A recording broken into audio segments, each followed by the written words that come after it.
سڵاو چییە؟ بەڵێ دیار ئەمە چەند جارێکە دووبارە بێتەوەم حاڵەتی هێنانی ماسی قاچاق لە دەواازەکان بەتابەتیش لە دەواازەی باشماخەوە هاورداکرێت. ئەو جۆری ماسی کە دێت جۆری سەلەمۆن و کاریبیەکە لە کۆماری ئیسلامی ئێرانیان لە ڕۆژهەڵاتی کوردستانەوە لە ڕێگەی ئەو مەرزەوە هاوردەی هەرێمی کوردستانەکرێت. ئەمە لە کاتێکدایە وەزارەتی کشت و کاڵ و سەرچاوەکانی حکوومەتی هەرێمی کوردستان بە مەبەستی ساختکردنەوەی بەرهەمی ماسی ناوخۆیی خاوەن کێڵگەکانی ماسی لە سنووری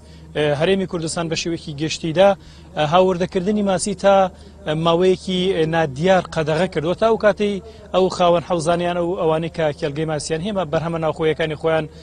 ساغەکەنەوە لە بازارەکانە ئەیفرۆشن. بەڵام بەوتەی بەشێکی زۆر لە خاوەنی کێڵگەکانی ماسی ناو بەناو هێنانی ماسی بە شێوەی قاچاق سەرباری قەدەغەکردنی هەر بەردەوامە بۆ هەرێمی کوردستان بە بیان و ئەوەی کا بەشی زۆری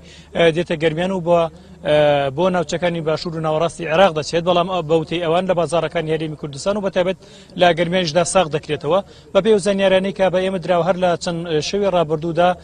بڕی 30 تەن ماسی لە جۆری سەلەمۆن و کاریبی لە مەرزی باشماخەوە داخلی هەرێمی کوردستان کراون. ئەو جوتیارانیان و خاوەن کێڵگەی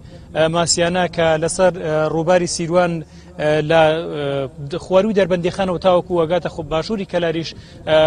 بەتەنیشتی ڕووباری سیرواندا کێڵگەی ماسیانی کێڵگەکی زۆری ماسییان هەیە باس دەواکەن کە بەهۆی بەردەوامی هاوردەکردنی ماسی بە شێوەی قاچاق زیانێکی زۆر بەر ئەوان کەوتۆ وای کردووە ئەو نرخەیان ئەو تێچوونەی کە ئەوان لە ماسیەکانی خۆیاندا سەرفی ئەەکەن مایەکەشی بۆیان دەرنەکاتوە ببێتە هۆی ئەوەی کە تووشی زیانێکی زۆر بن. ئەوان داوایان کردووە کە لە ڕێگەی ڕاگەاندنەکانەوە